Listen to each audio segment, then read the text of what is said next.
She doesn't even sit back in the chair. She was sitting up like this last night on the edge of your seat. It's always good we have a crowd. Okay, just to let you know, we are streaming, so you are live and recorded. Let's make sure we don't say anything about our neighbors. It is close enough to 7 o'clock. I'll cheat and call it to order at this time, which I think is about 7 o'clock. Can we have this Pledge of Allegiance?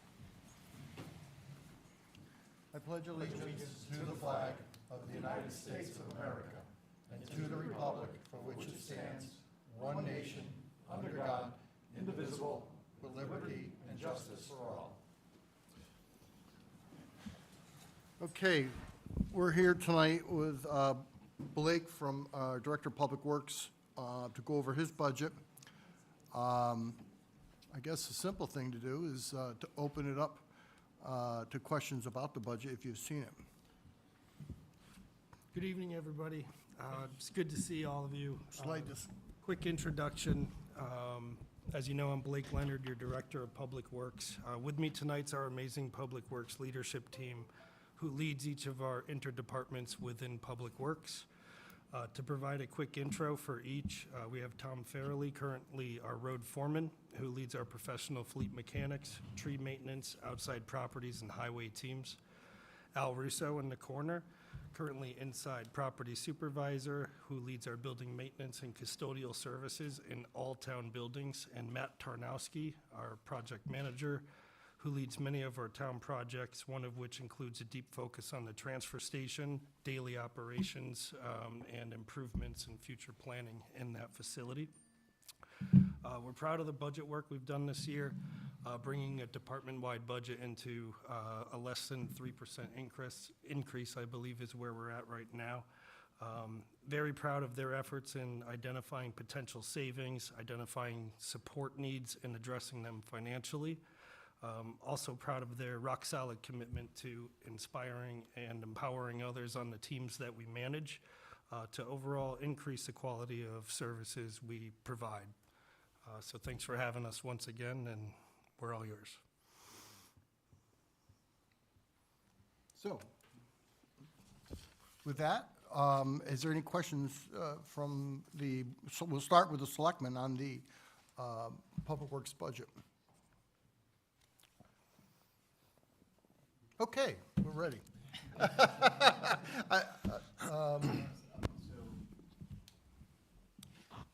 There's like a restructuring going on, there are new positions, and can you just talk about what's happening and what's being proposed and how that's changing from the prior year? Sure. It's a work in progress. Very positive conversations continue with First Selectman's office, the Finance office, and the Human Resources office, all in an effort to empower and inspire the team to bring out the best in everyone. Tonight we'll have to, I guess I'll lean back to Dan on this too, but we'll have to watch discussion points relating to salaries. I want to make sure we're following Human Resources, protocol appropriately. Diving too deep into these conversations would involve too many salary discussions, job description changes, small things that probably aren't ready to go into a public view just yet, but a lot of good progress has been made. Just more to come over the next couple weeks. Yeah, and when we looked at this as a whole, we wanted to do what we felt was best for the town to get the services provided. And in looking at this, we were able to reduce some of the outsourced work that we do by bringing it in-house, and we felt that that might be the best way to go about doing it, especially provided the savings that that were brought together by Blake and his team by doing that.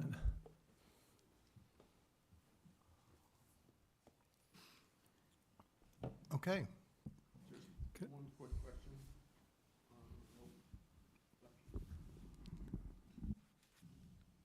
Make sure the green light, there you go. The green light is on.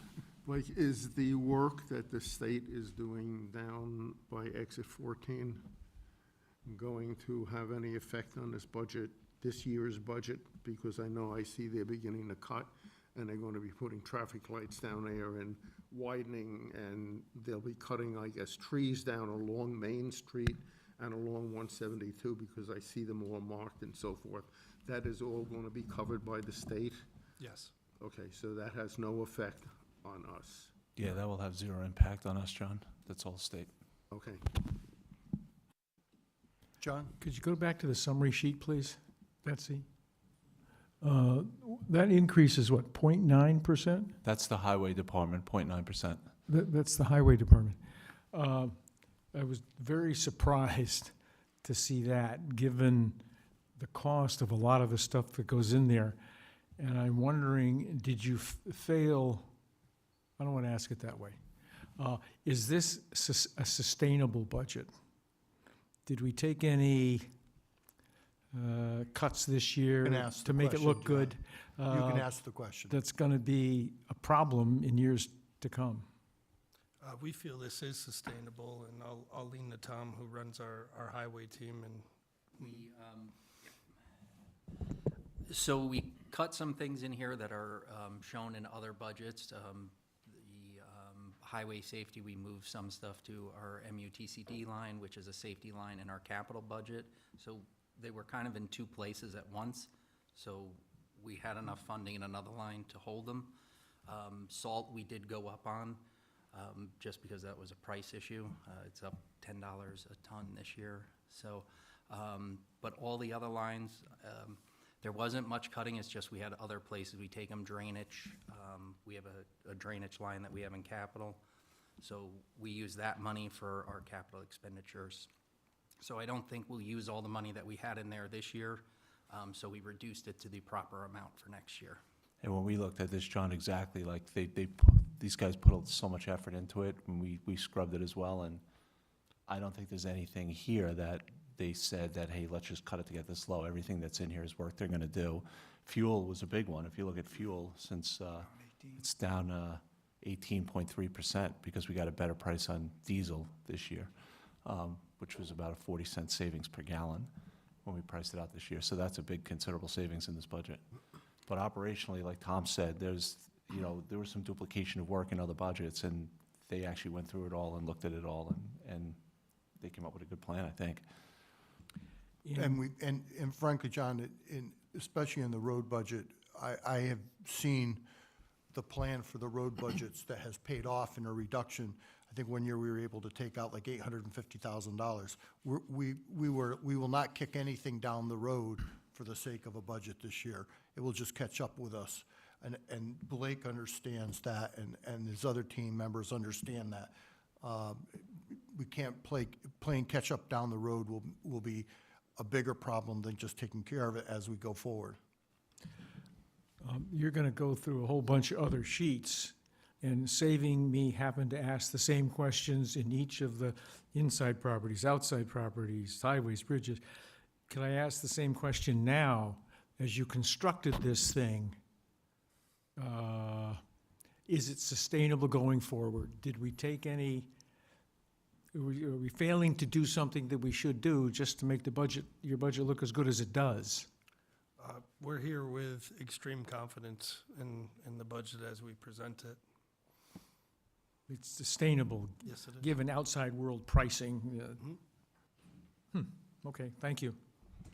Again, I want to assure the Board of Finance, the Board of Selectmen, and I will even say the voters, Southbury's always addressed the issues up front. Whether it started out with road preservation and then we're working on to the bridges and then going on to a infrastructure plan, that we don't kick anything down the road. It's not what we do here, never has been. So that if I saw any of that, I would point it out. And if you look at, bless you, if you see it, this budget being 0.94, but if you look at the other ones, you're going to see some increases as well, which, all in all, it came down to 3, but you'll see one that, like, for example, our transfer station was at 5, and that's because of everything we're doing at the transfer station. So I wouldn't say that anything was really cut for any reason. It was just that they looked at hard and scrubbed it and saw things that maybe they could see efficiencies and savings. Could I ask you to go through the transfer station piece? Absolutely. And, okay. And does it include anything for the food scraps piece in the future? Or is there any kind of, I know we're going to maybe talk about that more on Thursday, but I wanted to get some sense about where we're going with the food scraps piece. Sure. So we are prepared to talk about that a little bit tonight. For team reference, it does not sit in the budget currently, but it's a relatively small cost to continue with this program. I'm going to lean over to Matt, who's working very hard at the transfer station operationally and future planning, and he'll share a little bit more detail with you folks now. Yeah, good evening, everybody. Thanks for having us. Yeah, as Blake said, currently the food scrap program is not included in next year's budget for the transfer station. Before I get into that, I'd like to just say thank you to everyone at Sustainable Southbury for all the work they've done over the past, probably coming up on a year now, to get this pilot up and running. I mean, conceiving the idea in the first place, further developing the plan, coordinating with us on it, spreading the word to everybody at the transfer station. I doubt there was a single person who went through the transfer station in the months of June and July who didn't hear about the food scrap program. Getting it funded obviously was very important. They manned it for a few months in the heat of the summer, so I think we should applaud them. They put in a great deal of effort for it. We started the food scrap pilot program on July 1st of last year, and the ultimate goal of the program was to reduce our MSW, municipal solid waste, year over year. So the main reason it is not included in next year's budget at the moment is because we're actually looking at about a 3.5% increase in MSW year over year, despite the presence of the food scrap program. With that said, I did put together some rough numbers, an estimate of what it would take to continue the program for another year. My estimate is around $28,500. Okay. And can we you- do, we would predict that it continues to be a benefit. It's going to take some time to truly see if it has an impact on solid waste and the actual quantity going out, but it does seem advantageous to continue looking into, especially with the difference that this makes people's, how they treat their kitchens at home and changing habits, et cetera. So we're not here to say that it wouldn't work in the future. We would Yeah, I expect guess, it. but financially, where I would seem to be that would just be more addition to the overall waste. If you had the food, if you didn't take the food scraps out, where else is it going to go? So, I mean, saying that the waste went up is kind of, I don't know, it's why it went up is, you know, it's hard to think why the food scraps made the waste go up, because it was tips being taken out, correct? The second thing is I'm interested, I guess, in the 28,000 number, because it seems kind of high to me. You know, I would have said even without taking into account any waste stuff, the hauling is roughly 10,000. You know, so I guess I don't know what it maybe is. You'll have to kind of fill me in more on what the other 18,000 is. So the town hasn't negotiated with a hauler or tipper yet. This is the work that's been done by Sustainable Southbury to get to this point. So that is still work that would need to be done by the town moving forward. Currently, the cost is relatively comparable to the cost of hauling and tipping solid waste, give or take a few dollars. Over time, there may be alternate avenues for an appropriate hauling and tipping. But I agree, but it diversifies, first of all, what the different things that you can do. Okay, first of all, the first question, where's the extra 18,000 come from? Can you give me that? Yeah, so the 28,500 number, as I said, is just an estimate since we don't have an RFP out or anything for hauling services. And that doesn't just include hauling. It also includes the cost of bags to residents, materials that we need to take care of the area, such as sawdust or wood shavings that we have to cover the food scraps with at the end of every day. That could include a fencing enclosure around the area to prevent any animals getting into it, as well as signage. And, okay, well, I mean, we did the kits at sort of no cost, basically. So, okay, so how much with the bags, do you think you're? About 4,000 for the bags, which was, we spent 3,800 this year on the bags. Right, but we gave you that money back, and we sold, because we sold it to people at no cost. Basically, it was like a sort of zero-cost kind of exercise, more like a Parks and Rec kind of exercise. So I don't see where the extra 4,000 comes from in that case. Yeah, I mean, that's, Or there's an offset, like it's a Parks and Rec kind of offset, maybe, I don't know. right, we could certainly discuss what parts of this estimate, if any, would be offset directly by the people who are participating in the program. I think there was a firestorm in Woodbury when the residents realized that they were going to have to pay extra to have the what is it called? Buy the bags. The bags, and they're already paying in their taxes for the whole thing. So I guess on a long term, is there a vision as to whether or not residents would be paying for those bags, or would the cost of No, the the- bags be so- included in the whole program? No, it would be, well, if it was run as we've done for Sustainable Southbury, right? We'd upfront the bags, but the residents offset the cost of the bags, and we've sold multiple kits that way. And sold, we've sold multiple various kits to bring reusable. Now, I mean, again, I guess it's a choice. I think Woodbury does pay to throw for everything, don't they, now? Yeah, right, they do pay to throw for everything. And so that's, I guess, what people are upset about. So it's different from, I guess you could try pay to throw just for this, but pay to throw, I guess, it causes big, I have a close friend who's a member of the Board of Finance, and his discussion with me wasn't quite that way. We will look up if it's pay to throw for everything or just for the solid waste. My question goes to when the Board of Finance approved this model, and part of it was, well, the people are going to pay for the bags, so that it's not going to cost the town anything. That was a small issue.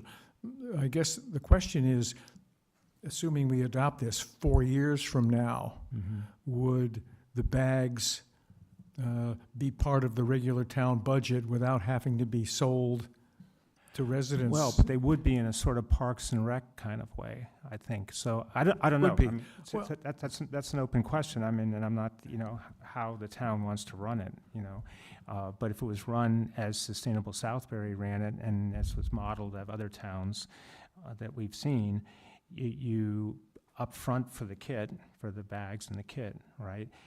And people buy those, and they tend to reuse them. And so the net cost to the town is offset, when they buy the kits. Now, you may have an inventory, like you might have with, in Parks and Rec or something. All right, trying to understand how the individual pieces work. Right. Okay, thank you. And again, we don't have an RFP, but sort of our estimated hauling costs would right now be not too much north of 10,000. So the difference between 10,000 and 28,000, I'm trying to understand, really. Yeah, so one thing I factored into estimating the hauling cost is the fact that DEEP, who issues us our permit to operate a municipal transfer station, for any food scrap program in effect, they require food scraps to be picked up and taken to a disposal location no more than 48 hours after they're dropped off. So that's for May 1st through October 31st each year. The rest of the year, it's 1 week after receipt. So that would increase our costs a great deal between May 1st and October 31st if we had to have the hauler coming every 2 days to pick up food scraps. Approximately how many residents actually participated in that program in 1 year? I'm not sure of the number of residents. We've I know we sold took in. 300 kits, So so roughly 300, I'd say, right now. But there might be, there may be more participating without the kits, so, I That's mean. right. There are other residents who don't have kits using Mhm. that service. Right, the most definite number we have is from July to December, we took in about 19 tons in food scraps. So less than 1,000 residents. And just one question on hauling costs. It's on. I see by watching the news on TV that it appears that the state's only operating burn plant is about done. And they are now having significant, from what I see and see on the tube, significant odor problems that the town is really rebelling against, and they may have to close it down. Do we have all of our hauling costs for the next year locked in, or could something like that be a surprise and then wind up increasing our hauling costs? Our hauling cost for MSW is locked in for the next year. We extended our contract with Wheelabrator Bridgeport, that's where ours goes, that's the burn plant. We're looking at a price per ton of $85.25 for the next year. And the extension of the contract goes on for 4 years beyond that with specific increases that are allowed each year. Okay, thank you. So Matt, with everything being equal, taking 19 ton out of hauling, what does that save the town?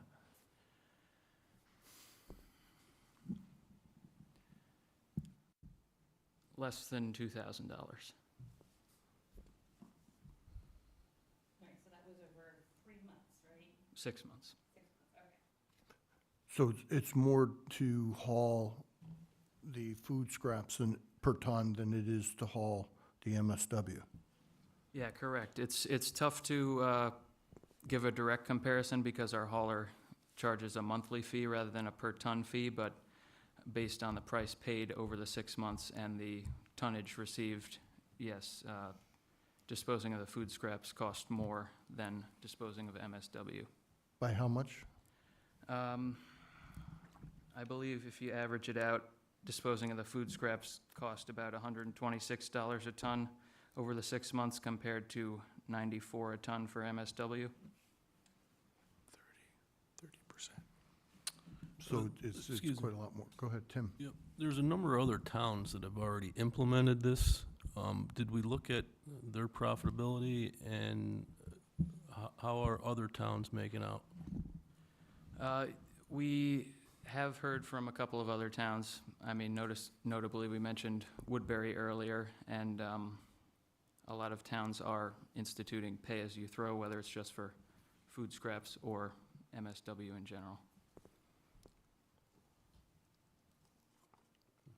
Well, it sounds like there's going to be a deeper dive during this year, so that next year at this time, you'll come with all these answers before we ask the questions, laid out in a Well, but proposal, I I think the imagine. program will just continue unless somebody picks it up in, probably by August or so. So, unless somebody funds it, I guess, again, Sustainable Southbury could go out and try to find a further grant or something, but the program will just discontinue if, if we don't find some funding for it.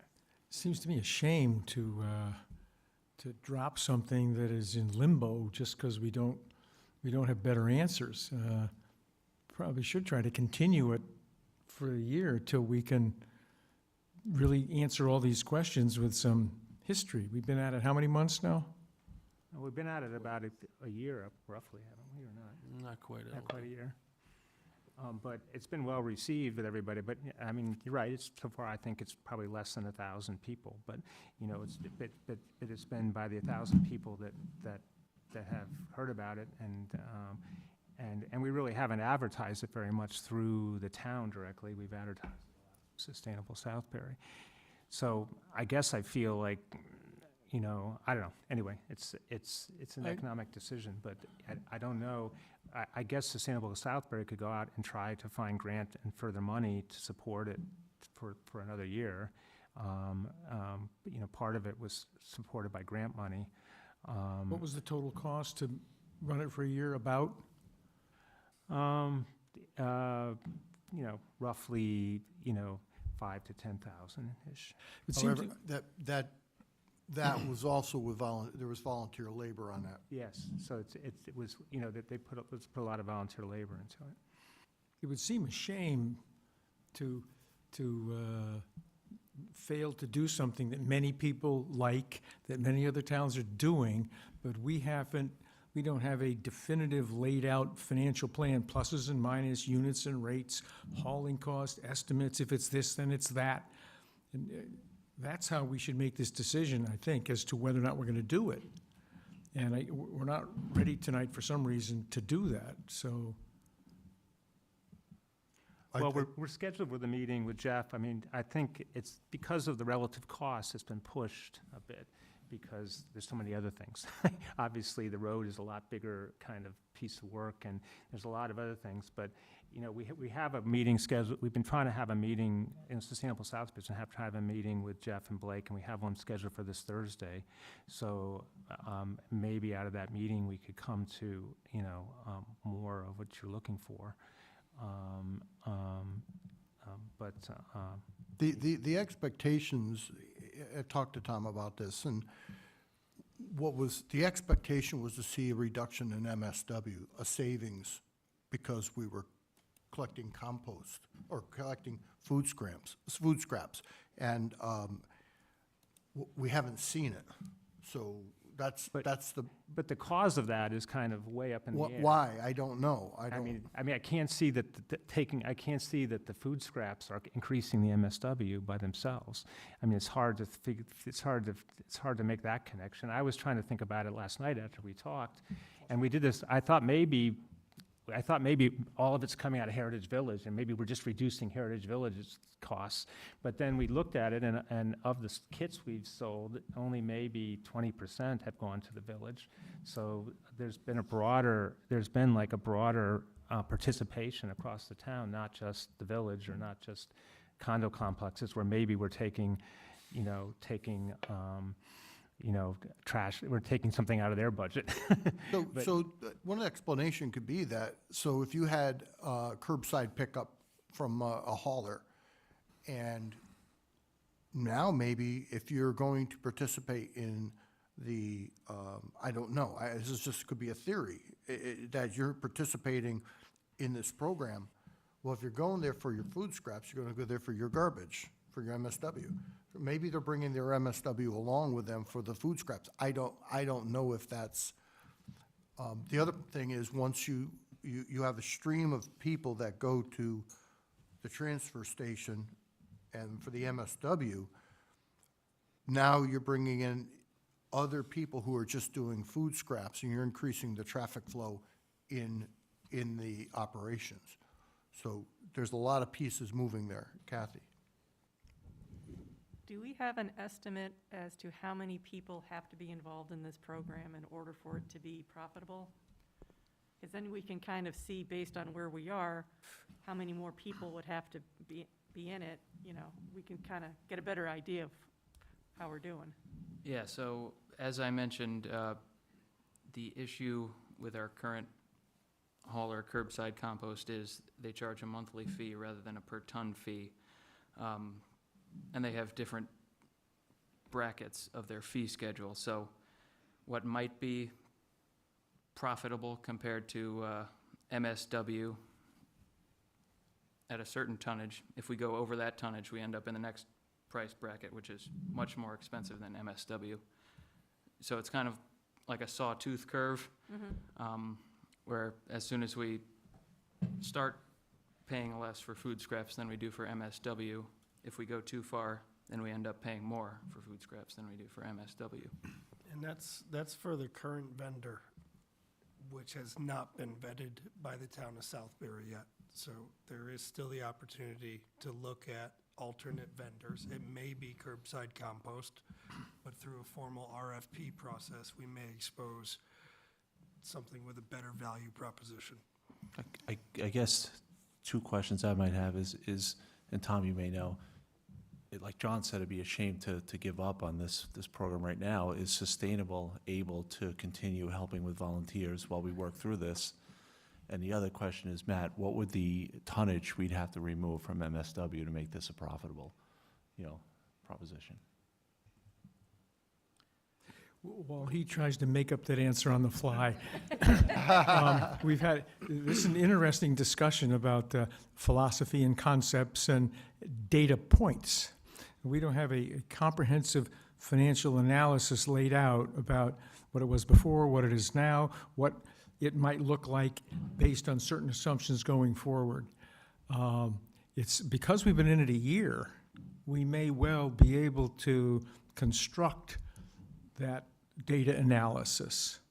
And maybe we don't have to do. Chuck's put out, I guess the Sustainable Southbury analysis of that, and that's what we're meeting with Jeff about on Thursday, okay? And then we've been trying to have a meet with Jeff and Blake about it, but that's, like I said, I think there's just so many things going on at Public Works that this didn't make it before this meeting. But I'm sure that Blake has a different flavor and overview of the thing that we don't, right? So both sides have to be taken into account, and I haven't, yet seen that side of the analysis. I'm supposed to see it, I think we're supposed to see it on Thursday. I propose that we try to develop in the next few weeks, from the data we already have, a reasonably comprehensive, historical, data-based financial presentation, numbers that everyone can see, where it comes from, what the assumptions are, what it might look at different levels going forward. And if we've got a whole year of history, we can get someone to work with you over the next 2 weeks to prepare that, so that maybe by the time the Board of Selectmen makes its decision, certainly by the time the Board of Finance gets a hold of this, we could have a much clearer financial presentation rather than an anecdotal thing, because the anecdotes, they don't work for me personally. So, So let's have our meeting Thursday, and then Yeah. let's see if we can come back on Yeah. with sort of more concreteness on. My second question around the topic is the capital budget, okay? Before we get off the food recycling, I just wanted to ask one more question, Okay. if that's all right, or two more questions. So I take it we have a baseline of what the MSW has been over the past few years, and the 2% was unexpected? The 2% increase in MSW, was that an unexpected amount of increase? Has it been stable? Well, unfortunately, due to, as you know, July 1st, 2022, commercial haulers were banned from the transfer station, prohibited from tipping there. So unfortunately, we don't have as detailed a record as I would like in regards to MSW. And further confounding that is the fact that the training school was still permitted to tip at the transfer station through December 31st, 2022. So unfortunately, we really just have a year of data to go off of here. Okay. Thank you for pointing out that there's nothing's been consistent enough to really know about that information. And so I know that we've occasionally looked at other towns to see about trends. Is it possible we could collect that information from towns that haven't had such a big change? Yeah, I think that's possible. Okay. I don't want you to have to do a lot of extra work, but it would be an interesting point of information to have, since we're only looking at that one data point. Thank you. Tom, you had something? Yeah, well, I just have a question about hauling. When you say that there was an increase in the MSW, would that be attributable to the hauling line, or is there some other line? And the main reason I ask is because the estimated expenditures this year are less than last year. So I'm just curious how the numbers work together.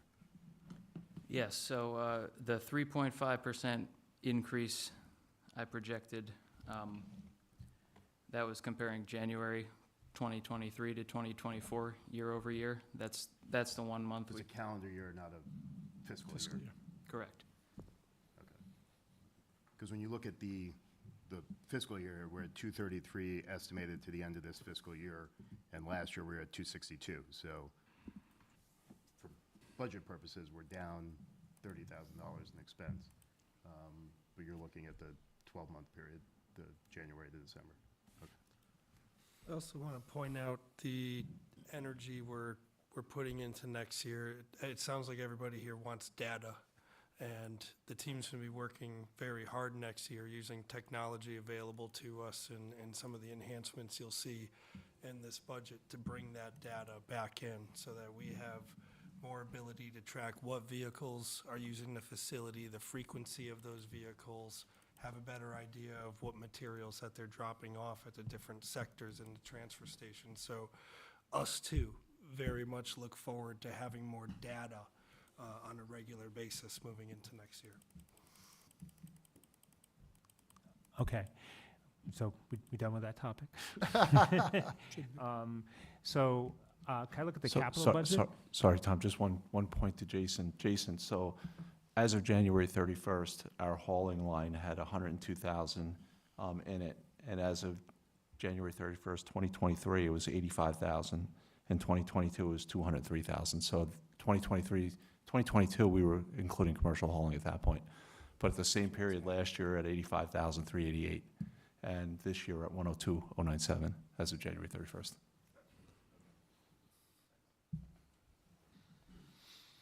Capital, Tom? And we're sure commercial hauling's not seeping back. We're ensuring the capital hauling's not sneaking back in. The hauling's not sneaking back in somehow. Anyway, I wanted to look at the capital budget because back when we did the ARPA stuff, we did this big talk about, the then Public Works Director helped us put together a transfer station future works kind of thing. And in lieu of putting it in ARPA, we said, oh, we don't need to put it in ARPA because we're going to put it in the capital budget. Okay. Yes. And so I'd like to go through where it sits in the capital budget. What we did, Tom, this year, we realized we were eligible for a STEEP grant just for that. So Matt worked incredibly hard, and we got approved for the Connecticut STEEP grant. So that's what's going to pay for the transfer station overhaul. Oh, great. Some great news. So are we taking it out of the capital budget? It's out of the capital budget, yeah. Oh, okay. So, How nice that working, huh, Tom? good. So what's that mean? So I mean, I've heard your. So we've been approved. I believe they've issued the contract. No. Not yet. So when you're dealing with the state DOT, it takes some time, but once the contract is signed, then we will start the work. But in terms of the money, what does starting mean? Like I've heard Jeff talk a lot about his big plan and whatever. And I think last year at the capital budget, I asked Jeff, could you bring out the big plan for this next year? We had to for the application. Matt had to put together a whole design plan and things like that. So I can forward it to everyone on the board if they're interested. We have that. Okay, great. Thank you. Yeah, with the state of Connecticut, we applied and Matt found it and applied for it and put all the work in, and Matt and Betsy worked on it, and we got approved. Kudos. Yeah. We're waiting on DOT to sign and then we'll move. Will that happen this summer? I don't want to put any deadlines on the state personally. I understand. Boy, do we understand. For example, the last STEEP grant, which was for the fueling station, the contract was just delivered to us, I believe, 6 months ago, so. And that's 2 years. That was. Hey, Dan, could you tell us a little more just about the funding and how much it was for the transfer station and what you applied Yeah, for? Matt, I think you have the 270-something thousand? Correct. The total STEEP grant was for $346,000, 70,000 of which is a municipal match, which is one of their, it's not a requirement, but it's a recommendation that there's a 20% municipal match. And that's pretty much just for reconstruction of the retaining wall between the lower and upper level of the transfer station. And if you guys will look at the infrastructure budget, there is a $70,000 item in there for retaining wall that's been in there for a number of years. So that will cover the, Yeah, the well, that's shortfall. good, but there was about 4 other items on that request initially. So I guess I'm curious about, again, the status of some of those, or have we just decided that that's just gonna wait? What are the 4 items? I'm not, We had I think on Tom's plan, there was a second compactor, right, was on there? Yeah, there was a second compactor. I think as we looked at this, I don't think as Blake and Matt looked at the redesign of the transfer station, that the second compactor was necessary, given that what they're gonna do. So that wasn't really a necessary item. Okay. All right. Wasn't there a complete redesign of the landfill, transfer station? Well, we're working on, more or less accommodating what, it's not called workflow, but the traffic flow around that station, increasing the quality of our signage, looking into some other things that we can do there that may be a savings to us. We talked about the retaining wall. That new retaining wall would accommodate a new type of trailer, which is in our agreement, which will also allow us to serve an open top if we choose to do so, meaning our solid waste gets thrown in from up above. That's all in the design phase right now, but that's mainly what we're thinking about. Also bringing in a more formalized greeting shed, something on the driver's side of every vehicle that's able to meet and greet and give direction to users of the transfer station.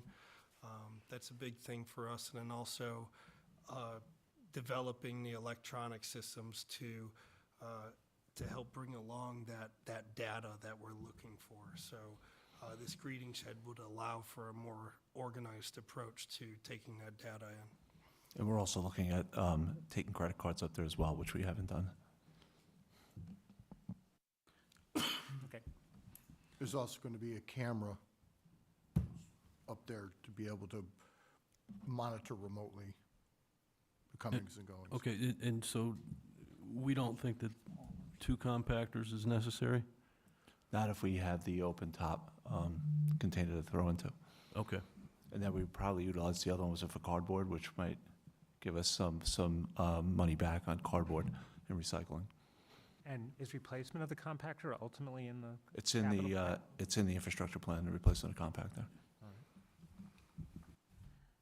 And I thought that the argument was too, though, that replacement of the compactor would be a nightmare if it would happen overnight or something. Like if something happened to the compactor, it would be kind of a real nightmare for a while. And there was the potential for that, but once again, we approached that thinking of the open-top containers. That would be our alternate method of filling those containers is via open-top instead of investing in a secondary compactor that may or may not be used. Okay. Okay. Anything else on capital, Tom? Well, you can show me how the delta capital. Absolutely. But is it roughly what you just said, like a delta of like 300 or 400,000? Is that in the capital budget? Well, so what does, have you looked through the capital budget for this in detail? Have you? Beyond what's up there? For the, Well, for what's the, up there? do you mean for the steep grant, Tom, or? Well, again, first of all, is there stuff missing? Like, it seems like every year we wonder whether there's stuff missing, and if there is it substantial, right? We haven't moved anything or removed anything from the capital requests. Some of the stuff was in infrastructure that and some of the things was in the IT reserve budget. So the only thing we did was the rock screener, and when Jeff was looking at the budget, he thought maybe we could rent it rather than buying it. And that's the only thing that didn't move forward. To Tom's point, there are several different ways to handle the presentation and the town approval of projects. I think I might have done it differently than it is being approved now, but it certainly sounds like there's a steep grant. They got approved. the money they need to do it has been approved, and the two will wash. So Well, so there's the capital budget this way, and there's a capital budget over time. Yeah, that's how, if you look at our infrastructure budget, most of our items are in there. Right, and you say, so did the money that you just talked about come out of like this year's or future years, or where did it come out of time? I think, It'd be, Dan, let me offer this, because I think I see where he's going and what the puzzlement is. We can adjust the infrastructure budget to clearly show this project and its funding, so it's just right out in the open, not in some match with a state project somewhere, and that, I'm pretty sure that would solve Tom's quandary. Yeah, that's. We that's can what do I'm- that. That's what I'm basically, yeah, we can talk offline about that if you want. Let's do, we can do that. Okay. You want to go to the infrastructure? it's right up there. Okay. And where is it? Again, I can't read it from here. Well, what would happen, if it's not there, you would add a line into the infrastructure budget, and then if you go to the Dan, if you would go Yes. to the funding plan, we would have a line item as a revenue for STEEP that shows us the revenue. Yep. And then the net would be what the net is. Yeah. So, we do this all the time. Somehow it wasn't done this way this time, but we can fix that, so it's consistent with the past. Okay? All right, great. Okay, good. Thanks. And if you look, Tom, there's the compactor there, the replacement, Mhm. and there's the retaining wall there, so they were both put in, a couple of years ago. Okay, great.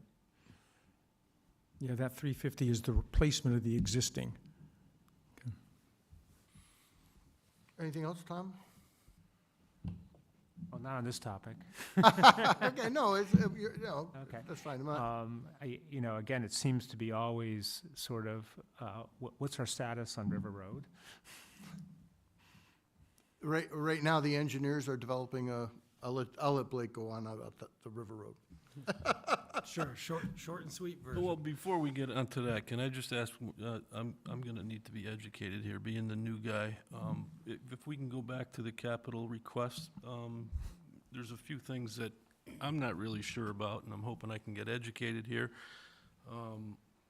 But I was a member of Park and Rec Commission for a number of years, and we've requested the community house barn restrooms to be opened.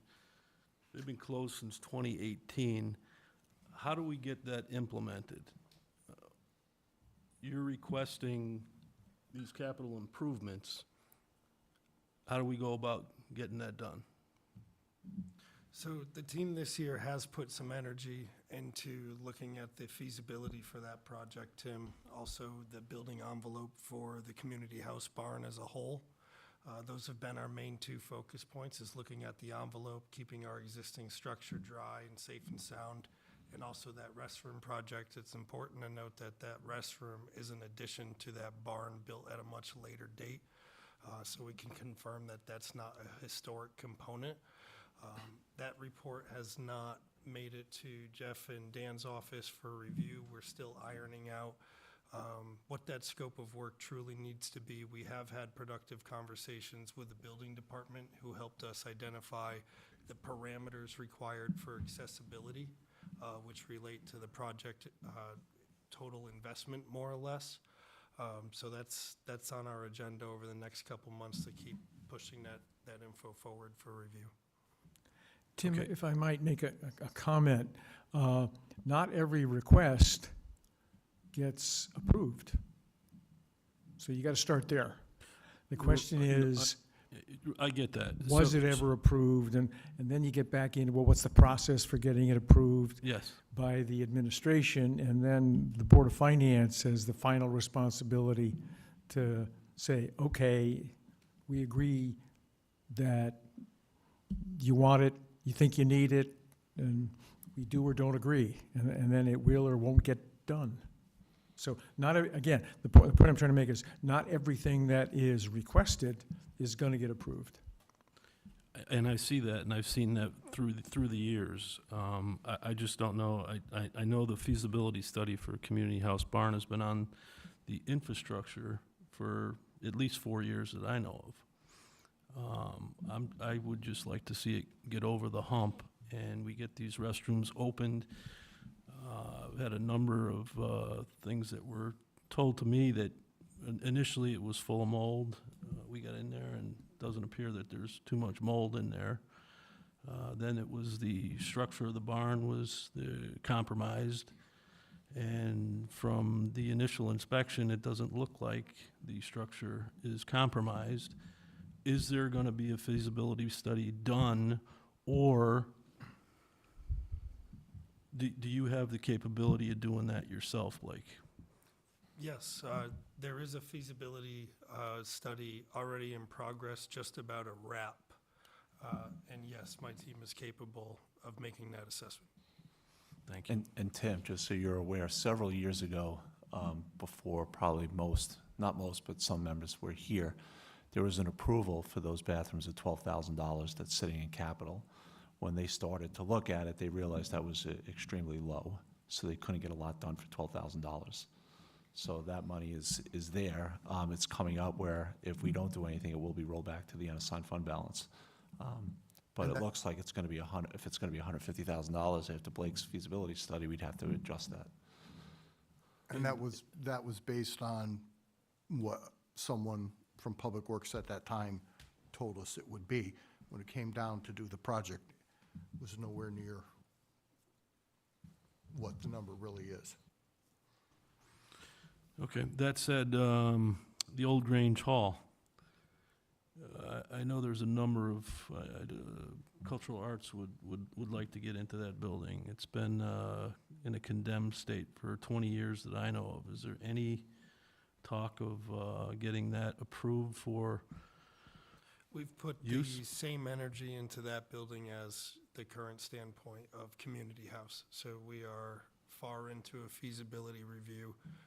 We've been working with a few strategic alliances to clarify different types of occupancy potential revenue sources, et cetera. But same point that Community House is in right now. Yeah, I just, my concern is there isn't really any maintenance being done on them, and they are town assets, and I think that they need to be at least maintained so that they're not just gonna sit there and rot on foundation. From what I understand, the community house barn is not able to be occupied, is that correct? The barn itself will need a substantial amount of work to be occupiable, starting with the building envelope, folks. It's all about siding, roofing, windows, pointing foundations, et cetera. The next step being the restroom side. For the barn itself, yeah, substantial upgrades would be required based on the type of occupancy you would intend for that barn. We have to remember that that barn, went over with Blake on that barn, and that barn was designed for old farmer's storage. There was some poles, some wood, floor joists are wood cut and then notched out at the end, and the structural strength of those floors are minimal. I would say minimal or questionable. Yes, there are structural deficiencies in that building, but to add some more clarity, that building doesn't have an R value right now. It does not have an HVAC system. Right. It does not have a fire suppression or fire alarm system. Right, so it's really not suitable for occupancy at all. So what we're talking about is hundreds of thousands, if not maybe over $1 million worth of renovations that might just make raising the building and building a completely new structure make more sense. So I'm wondering why we're worried about sinking a couple $100,000 into bathrooms for a building that might not exist soon. Fair enough.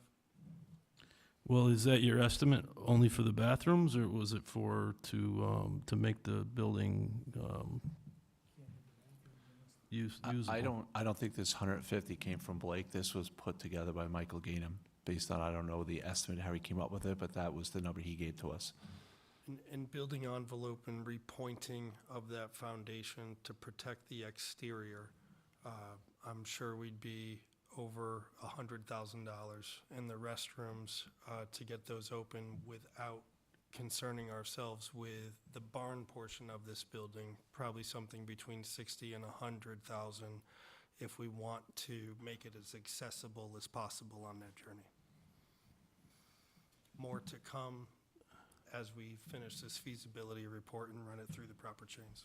So your feasibility study will include the structural integrity and what needs to be done for upgrades to it, if that's the Would case? probably be level 3, because we're not working on the interior of the barn portion of this building yet. The key priorities are building envelope for the whole shell and the restroom project itself from this 1970s addition, which is made out of a cinder block wall type system. Which is the restrooms and the kitchen. Right. In order to drive a feasibility report for the remainder of that barn, we would have to have a much more clarified process about the intent of that occupancy. There's a difference between hosting weddings in this building and storing lawnmowers in it, all of which, really change it. So we need to know more Yep. about No, what I we agree. want to do on the inside. I to agree, really but do as, that. as a member of the Southbury Historical Society and knowing how old that barn is, I would like to see it preserved. And just throwing figures out that it's gonna cost $1 million isn't gonna do it, because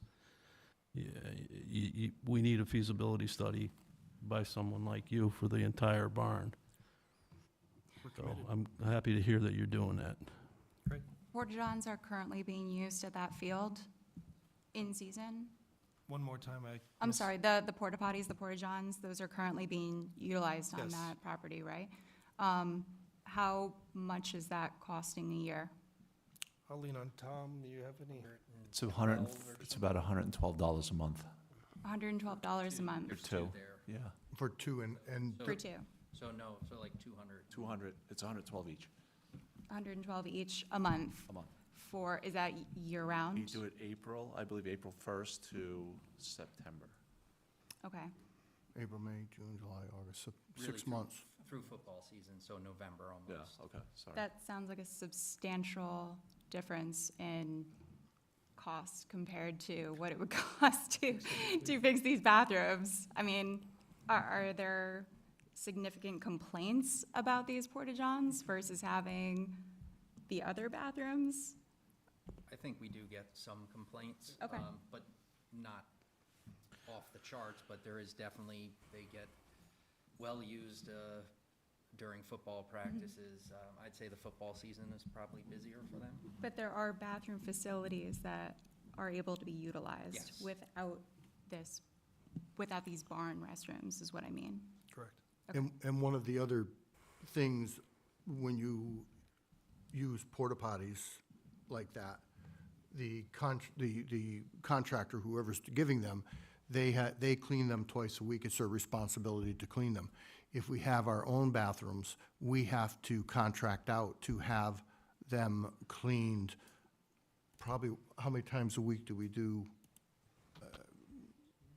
I don't know what the cleaning, but we're responsible for the cleaning. So there's not just the cost of redoing the bathrooms, then there's the cost of the maintenance of the bathrooms. That's got to be built into the budget. So if you have to, goes into infrastructure from damaged toilets, damaged sinks, cleaning, and we always get complaints about, on the other bathrooms, that why aren't they cleaned? So there's an added cost. We've spent about a half an hour on the bathrooms at this place. We got a lot of other stuff to do.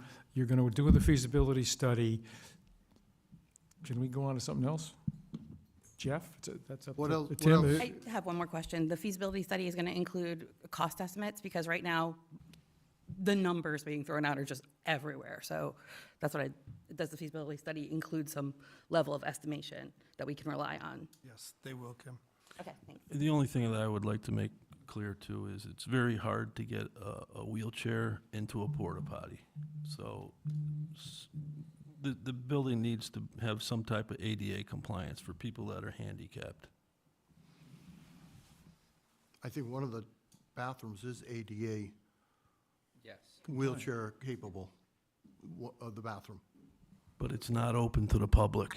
The porta potty is, The porta potty is? yes, It's it's ADA handicapped? yes. Yeah. Okay. So there is ADA accessibility to a porta-john. Okay. What else? We have TPI. So TPI is Al, is Town properties town inside? properties inside, and you'll notice we did a shift here as well, that we're looking to do a little bit more of the infrastructure work in-house, which we think will benefit the town by having a little bit different structure of the staff. And I think that would help us get a lot of these projects that we have in infrastructure kind of off the list, and also develop this new infrastructure plan that we're trying to build out, because our infrastructure plan was put together many, many, many years ago by an engineer and kind of held together by the finance office, Public Works. And what we really want to do is put a real good infrastructure plan together, and I think by having a solid, TPI team, I think that would help us out. A question about that. Are you confident that there's a wash between adding these people, because adding people is a four-letter word around here? Are we confident that there's a wash between people who do the work now, who we hire from the outside, be they cleaners or carpenters or painters or whoever it's going to be, and the addition we're making? Yeah, we looked at it, John, and it looks like it would be a wash. But where we would be benefiting is that the talent would be more in-house than having an outsourced person come in with a wash. Agreed. Certainly nice to have it in-house, but what's the benefit there? I can imagine it. Someone ought to tell us what's the benefit from having them in-house. If we're getting the work done now at a cost, certainly if it's... We are, but if you look at our infrastructure budget, there's projects that if we had more help in that area, we could get to them quicker. And, right now, Al does a great job, but he's one guy running infrastructure for how many buildings, Al, do we have? Many. Many. And if we just were able to refocus, which we think we did here, and have help for him in that, and also have a what I like to call it, a plan, a succession plan, so when Al is ready to go, not that I'm trying to push you out, Al, sorry, I'm not in any way, but at least we would have a succession plan to take over, and someone that would have experience working under Al for many years, They'd have some experience to take over, where if Al was to leave, or whoever's in the position, there's no one backing him up. You have a pretty a tough learning curve for the next person to come in. And we're fortunate that Al does a great job with the 10 or 12 buildings that we have, but let's say Al decides to not want to work here anymore, what do we do? So we would have at least enough staff that could take it on and handle it. And I've been involved in enough of these situations. One was the library, water was pouring down through the ceiling from our condensers. Fortunate that I was able, I do know a little bit about it, and was able to get it shut down with a little help to get it shut down. But Al wasn't around and available, and but you're not always going to have someone who can walk in there and understand a little bit about the cooling system and what was going on. And you call a technician, and you can't sit there and wait for them to necessarily get there. But so you having that backstop of someone who's able to do that is important. We also ran into it. We had pumps go here, right, Al? And we had one of the heating pumps. I think it was heating. Heating, yes. Fire department came. We have a dual pump system. Al shows up, but one pump was bad. We switch over to the other. Probably, we'd like to get an infrastructure. I was talking with Blake, an infrastructure plan where maybe these pumps the drive motors are swapped out before failure. Routine. Okay, we're going to put a new one here, and then 5 years down the road, we're going to replace the other one, because they alternate, right? Yep. They switch on and off. That way, they're always up to speed and know what the service life of these components are. I mean, that's a pretty big ask over the next year for Public Works to give that kind of information. And one more quick point for the team, you'll notice we're trying to morph what we used to call inside properties to now be called facilities, with the intent being having that team set up and able to monitor building exteriors. This has been a bit of a gray area between an outside properties and an inside properties team. And we're really trying to bring the building shell into the facility manager's watch. And also another part of this is the utilities that serve each of these buildings, managing things like water, electricity, fuel oil, underground storage tanks. Listen, folks, the list is endless for what Al and his part-time custodial services person have. So that's how we're thinking about that, and I just want to make sure you're clear on the language on why we're turning this more towards a facilities look, which is more conventional with the real world anyways. I want to say that, it's interesting, Public Works and your roads and bridges are very visible. Potholes are visible. Bad roads are visible. Bridge is visible. The infrastructure, in the buildings is not as visible, and, but every bit as important and is as expensive as your roads and bridges. So that's the next step in the plan, is to get that, a plan in place for that, for all the buildings. On that topic, I think we're sort of in the middle of a plan or getting there with a lot of the energy audit stuff for the buildings. Can we comment a little bit about, how far, I think we made a lot of progress, We particularly did. in the library, I hope. We completed, But, the library's complete, done. But, the- how are we doing in that? We're looking and- at Town Hall next, and then we're gonna slowly start doing all the other buildings, Tom. But the library's done and completed. Okay, and is there anything, is there like money or anything required in the budget to do that, or is it just kind of ongoing Yeah, it's just business ongoing. as usual? Yeah. Okay, all right. And Al has done even a great job switching out a lot of the lights here to Well, I know, save. I know he's done a great job on the library. And Yeah. the question is, can we get him on the other buildings now? Although we did hear from some people that the library's too bright. So we did heard from some of the people that the library's too bright now. Okay. I could Greg? just mention something on lights, just something that happened at work on my side. Found out that for a couple of years now, New York State has banned certain types of fluorescent lighting. And so we're actually undergoing capital projects to replace all these things with LED lighting.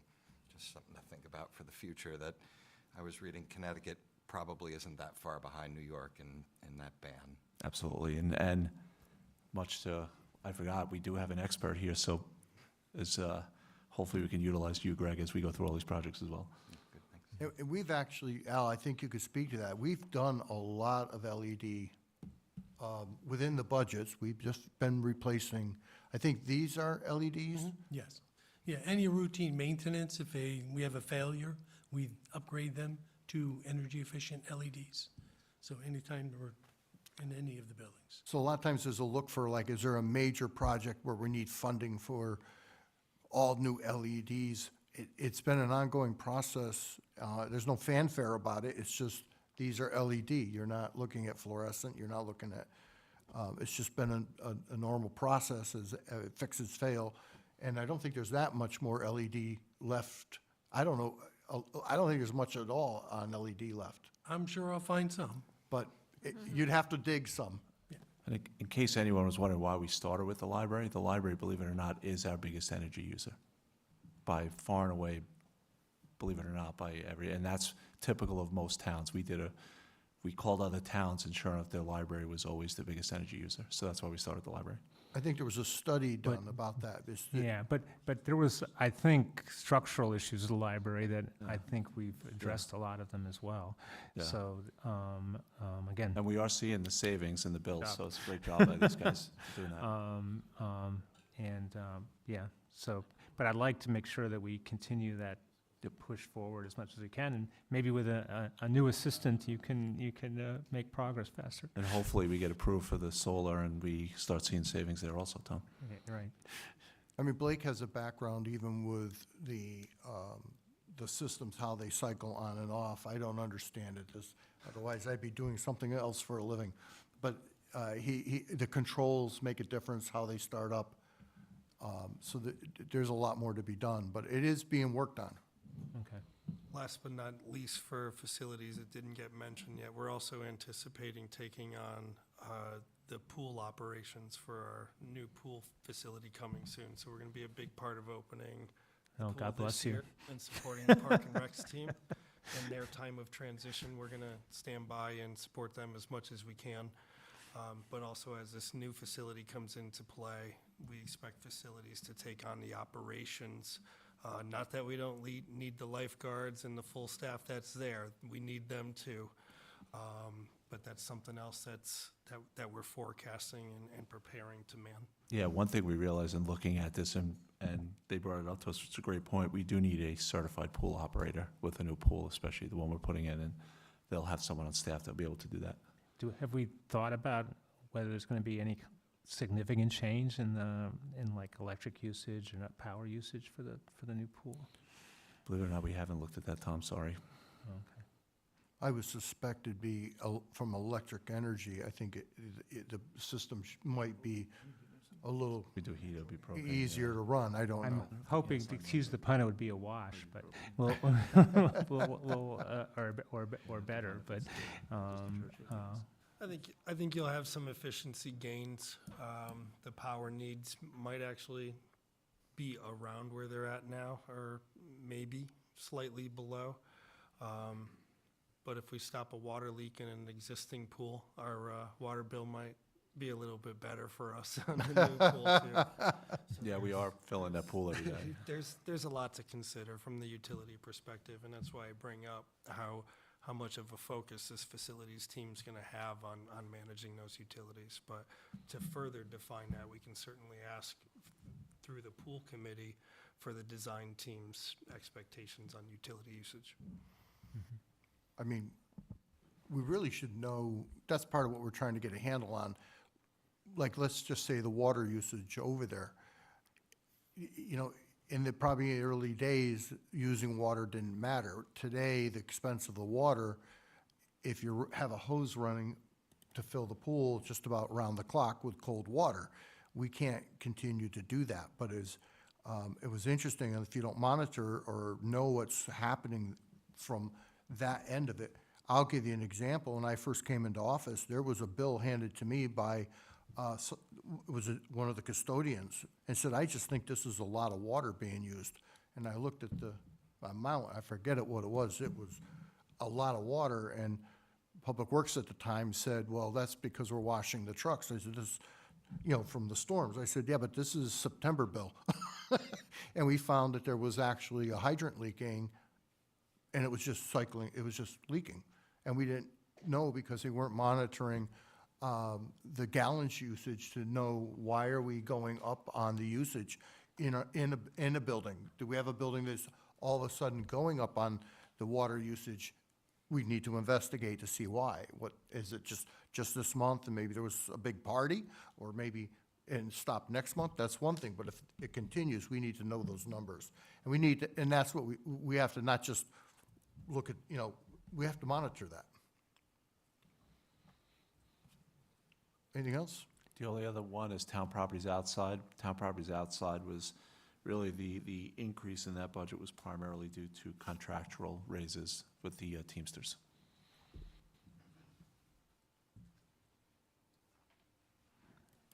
Which I'd just like to plug, what a great job on our roads, plowing. Can we come back to River Road? I'll let Blake address the River Road. Sure. River Road, we are just wrapping up a preliminary engineering study in which the team and our on-call engineers have done a great job defining existing conditions, not only what's visible to the eye, but what's going on below the road surface. A lot of soil science going on. We've done some core drilling, some test pits, and just recently completed what I would call a light survey, not a full survey just yet, but something that shows us the bathymetry, which is our contour lines below the water level, and the bank on the east and west side of this failed portion of road. The next steps for the team as we keep moving forward are really a brainstorming session on what a scope of work looks like, and we're entertaining that on what we're referring to as a short-term solution and a long-term solution, with short-term being putting our energy into doing something this spring or summer, if feasible, to get this road open to the best possibilities, but may still be with some sort of limited traffic management program. But still the goal being to get the road to at least be accessible for emergency vehicles, local users, et cetera. So more to come over the next couple weeks as we continue on that brainstorm on what a short and long-term solution look like from a construction perspective. Right, I guess my question always is there some big bill coming sometime? That's No. Yeah, I mean, I've heard, We are going to send a hat around at the end of this I've- meeting. right. Anyone who wants to contribute, it's more than welcome. I've heard it's bigger than a bread box, and I just keep wondering when it's coming exactly. This is a large project. It's going to take some substantial structural work and road work to get this to where it needs to be a two-way, fully operational road like it used to be. We're up for the challenge. Some of the things I have in my toolbox is a talented highway team with a couple hundred years of combined construction experience, some great on-call engineering consultants, and we've paced ourselves into this process more about identifying existing conditions and what we're working with, rather than just take off into some construction plan set that may or may not be delivered 3 years from now. So we're in a very good spot to assess the current conditions and make a recommendation over the next few weeks about that short and long-term solution. So sometime within the within the month, we might have some numbers. Yep. So, for some short-term solution. So to Tom's question, Well, when are we I gonna know guess what I the just numbers want are? to say if it doubles the budget, I guess I'm trying to figure out if it moves it from 5% to 10%, or if it's like it's like 0.1% or something, or what do we, what, is it this big or is it this big?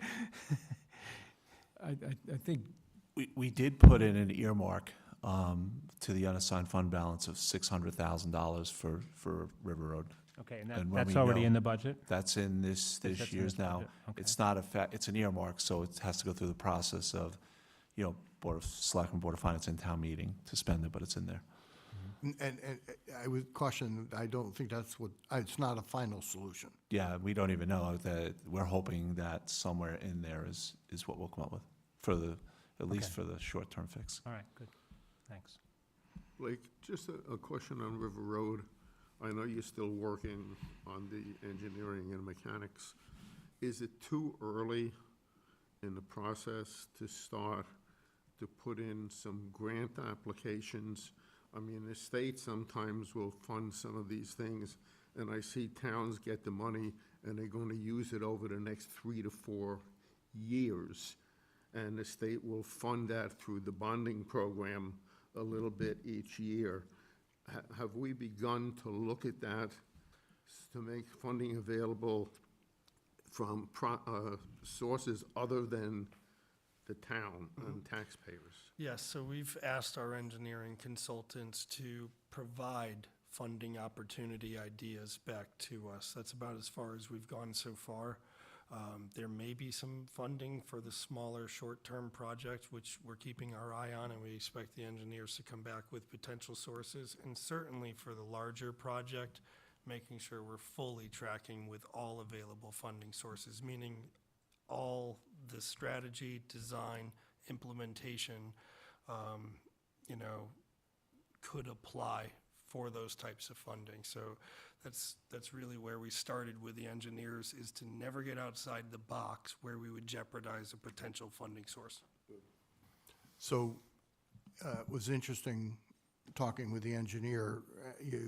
I had said that with amount of damage, and a couple of towns lost bridges, some lost the road, and we submitted to the government our estimate. We submitted ours, but the problem is that there's a couple towns that can't wait for FEMA, and what they did was they went in with I think he said it was the 50/50 or the 80/20 on the bridges they lost, so that comes off of the FEMA number. So what I thought might happen is FEMA would step in because of the amount of damage that happened during all that rain and all those storms and that weather, that it would trigger the FEMA releasing money for projects. But because these other towns had done their bridges in another manner because they couldn't wait, it hasn't hit that FEMA. My understanding is not at that number. And from a financing perspective, John, we will be all in on grants. If anything that's available, we'll be going out for it. Yeah, because I said, every once in a while, you pick up the paper, I saw Woodbury, I think it was 2 weeks ago in the paper, Woodbury got $6 million to do sidewalks and stuff like that. And one of my concerns, and I've talked to Dan about, is that we get some type of help, either a consultant or something for grants that knows where the money is. And if you don't know the sources and where, you can't start to apply. So as long as we're working on that, that makes me happy, as long as we're looking at it in advance. Yep. Anything else on River Road? Okay. Any other, what else we got on the? Public Works was the only department we had, because they have all the majority of our budget is Public Works, so. So tomorrow night, anyone want to see any department heads or have anyone come? 'Cause I have a question. I was looking at the roads reserve, and it says that there's 20 bridges that aren't listed, and I'd like to understand where we are in the process of why they're not listed. We have, when we put this budget together, Kim, we had the bridge reserve that was put together. The 20 bridges that aren't listed are not requiring any maintenance at this time, but in the meantime, Blake, Matt, Tom put together a whole revamped bridge reserve, so we'll have that at some point. We're still working on refining it, but the 20 that are not on there are not in the time frame of that reserve, and that's why they're not in there. They don't need funding. Okay. Yeah. Okay, thank you. Now, the funding won't change for the bridges, so the funding source will stay the same. It's just the way that the bridges are out and lined out, we're going out probably, what do we do, Matt, 15 years? Yeah. So we're gonna go out 15 years, and then on the out years, we're gonna have a number in there, but it's only gonna be one column for out years. So we'll have all of them on there. I don't know if this is really a Public Works thing, but what's the story on the cable, the tower that we're, The cell tower? yeah. We have our consultant who is looking at all the leases, the agreement to buy. He's writing a report, and I hope to have that by the Board of Finance meeting on the 18th. And we've built in status quo or some version of status quo into the Yeah, budget? well, the current leasing company wants to sign another 30-year lease with us with the general increases of 2% a year for 30 years, the same structure that we have right now. And they'd be willing to maintain the tower and continue the leases for another 30 years. Okay. And that's what we built into the budget? Yes. Okay. So we built in the lease agreement into the revenue side of the budget. Now, we have several offers. The highest offer, I believe, is $3.4 million. So when we looked at that, our consultant said the tower's worth more than that. That may not be the best offer. So I understand the answer to the question. As of tonight, what's in the budget? We have $165,000 in the revenue side, which is cell tower Maintenance revenue. of the current situation? Current situation, Maintains yes. the current situation, and there's something going on that's going to change it in the next month or so. Could, So- unless we decide to continue the lease as is, and then keep the cash flow of $165,000, or graduate at 2% a year. Okay, great, thank you. Okay, it's only 8:30. Justin, right? I mean, this is, you're good? We've been here a lot longer this in the past. Anything else for Public Works? No, I just want to say thank you, guys. Very good presentation. Appreciate it. You're welcome. We love our job on behalf of all 35, 40 of us, 44 with seasonal maintainers. We're a happy crew. Appreciate the support. Leadership team's door is wide open. You're all welcome to talk with us and come visit and email and call us. I think, Mike, if we have just a minute, maybe it's of interest to this group here. We talked about, technology and what it's meant, and I mentioned it a little bit last night about the change in how our people are working out there and documenting what they're doing and how they're doing it. If you want to speak to that about what the technology they're using. I know Tom Fairley is, I hate to say, from a kind of the old school, I think, and adopting some of the new technology. Instead of going out with a chainsaw and a shovel, you're also dragging along your iPad, I believe. We have laptops now with all the GIS in them that we use quite frequently. iWorks is a big part of our day. It monitors everything from our signs to pavement management, work management, and citizen requests that come in. So we're constantly monitoring that and trying to tackle those as quick as we can. GIS, which Matt is done a lot with, but we collected our guardrail in GIS. Matt's done stormwater. What else have we collected? Are all the in there? catch basins in there now, Matt? All the catch basins are in there. Town-owned catch basins. Town-owned. And there's over 5,000 now? Yep. 5,000 catch basins in that that we were- GIS system right now. Probably everyone saw, we had the VAC haul out. It's been so nice. We've been out on Main Street trying to get it while it's not as too busy out there. And we do use a tablet to collect that data. We measure before we take the material out, then we measure after, and we know how much volume we take out of each catch basin to help us with And the there's a MS lot of work. catch basins. So, I have a question, just quick. I drive all over the state, some of us drive all over New England. We don't have any potholes. Why is that? And there's a few everyone else forming right does. now, but, Oh, That time of year. Two. that time of year, correct. It's that time of year, so we do I'm have curious, some- how, seriously? So the chip zoning State road. program really does work. State road. Yeah, So state. we do a lot of State road crack is a state sealing, park, which you I saw in think, our state road. budget, chip sealing, in our pavement management, and just having a great crew that, we have a few potholes right now, but we're not gonna fill them with cold patch. We're gonna wait till we get to a little warmer and we can get out there and use some hot mix. It'll last longer, be more of a permanent fix. And if anyone has gone out in the snow, our roads are always cleaner than every road, every other town in the area. So these guys do an incredible job with that. I mean, The guys take a lot of pride in it. They each have their own routes and they take a lot of pride, so. The sand on the road is gone months before any other town in the spring. One further question.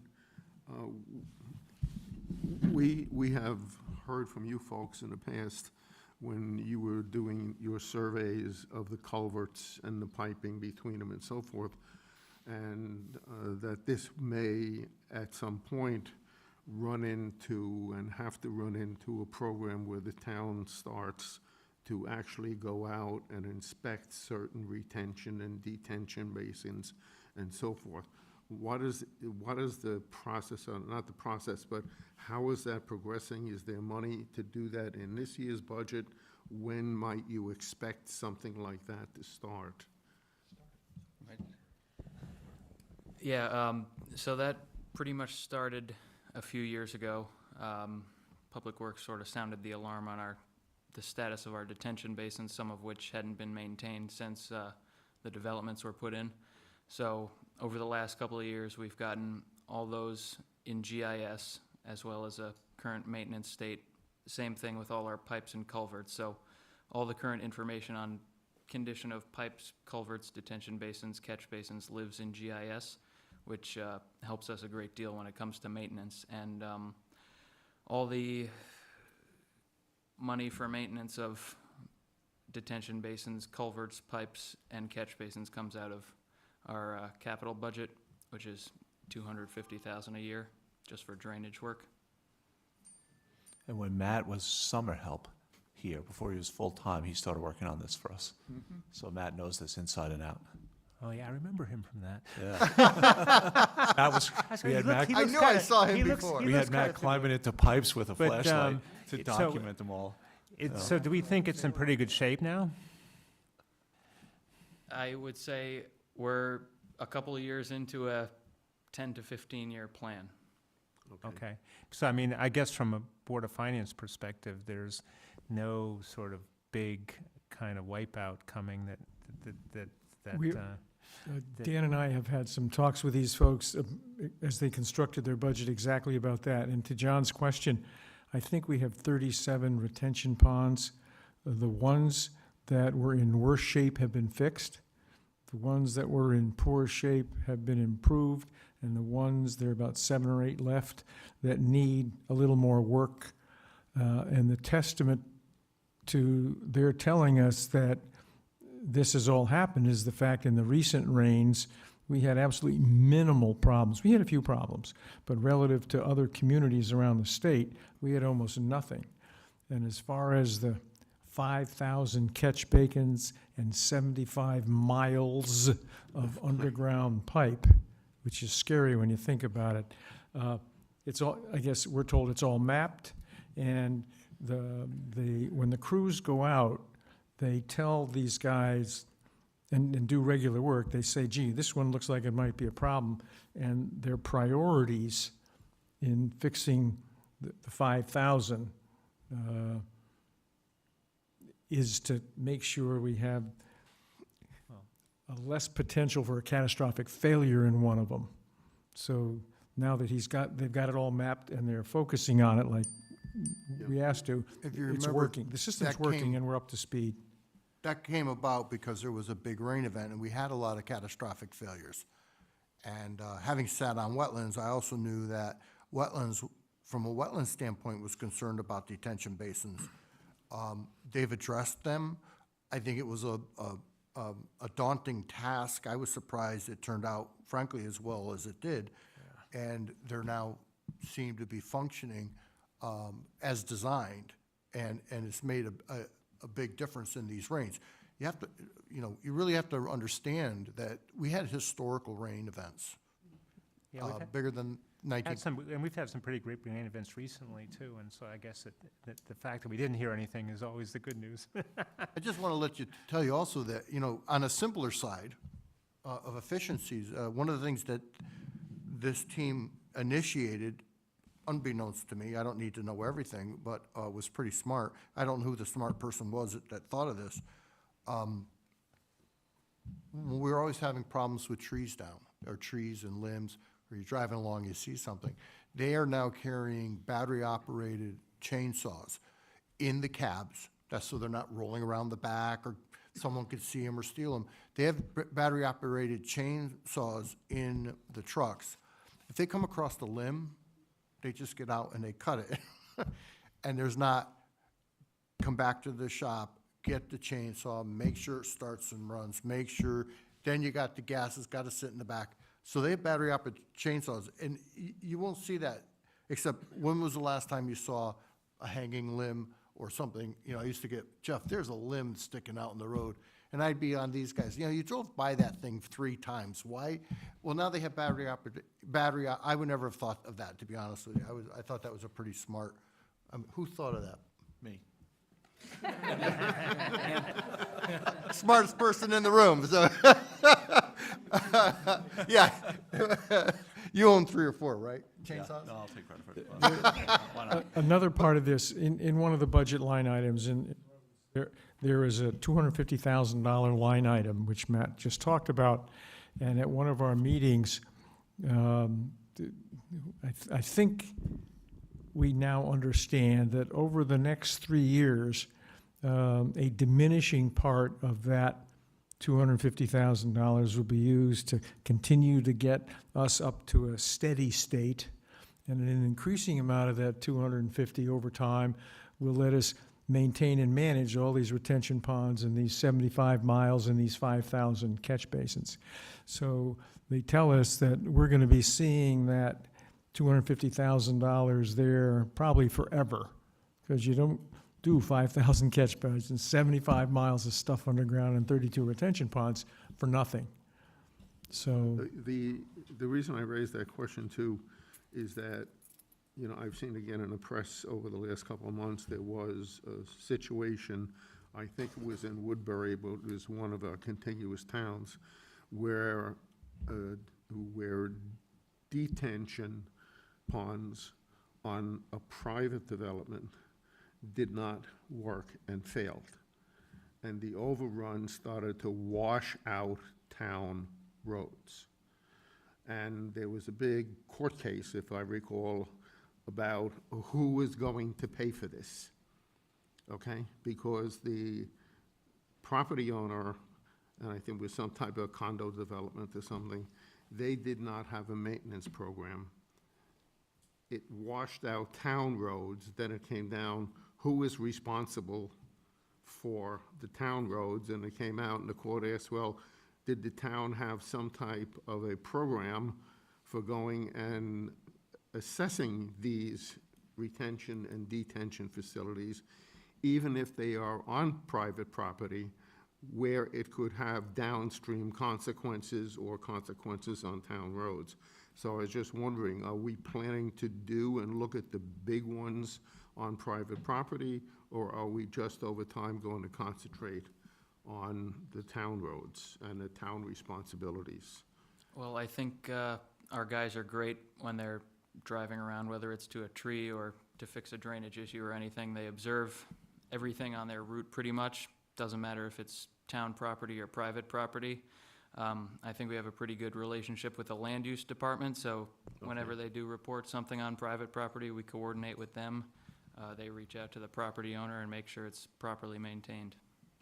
So from a wetland standpoint, with developments in the beginning, the town was taking over the detention Right. basins, so they were taking them over. Then, having been there 18 years, I know how that history, and through the boom, when I was on there, then it became evident that why are we maintaining detention basins for a development? So it became the responsibility of the developer, of the homeowners of that group. We can enforce that if we feel that the detention basin or the drainage structures, you can't just ignore your drainage structures. We will notify you. There's a process, and I think we could even, you could probably go in and actually fix them and send them the bill. Okay, thank you. Matt, are you telling us that these private retention ponds are all in GIS? No, only the town-owned ones. are Only in the GIS. town-owned ones? Mhm. That may be something else we can look into is. Probably ought to look into it and set up a routine examination of them and tell them well. What have you been doing all day? Well, I mean, I think you would only care about the high-risk ones, right? I mean, I don't Right, think, and I you mean- you know, so that the private ones, that you maybe at least identify if there's some high-risk ones. Yeah. And even though the private ones are not in GIS, I mean, we have records on them, so does land use, and I believe land use sends out annual reminders to owners of any private detention basins, reminding them of their maintenance agreements. And we now have equipment that mows, that can go into our, and keep them mowed off once they're restored. And if we had that information, Matt, it's not that difficult to get it into GIS right now, right? Correct. It's just an Excel spreadsheet that we forward to the GIS, New England Geo, and they'll upload them, Right. so. So that's the good news. Anything else tonight? Jason looks like he generally has something, but, Kathy?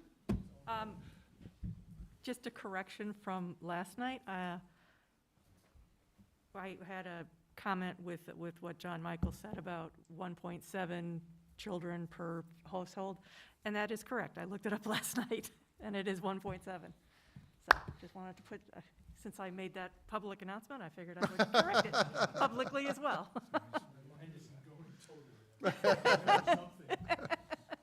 Now he's going to want me to correct all my mistakes, Kathy. Thanks. If not, do we have a motion to adjourn? Thanks, All- everyone. Thanks, Blake. Thank Thanks, you. Matt. We're Thanks, Mark. adjourned. Thanks, Al. Thank you.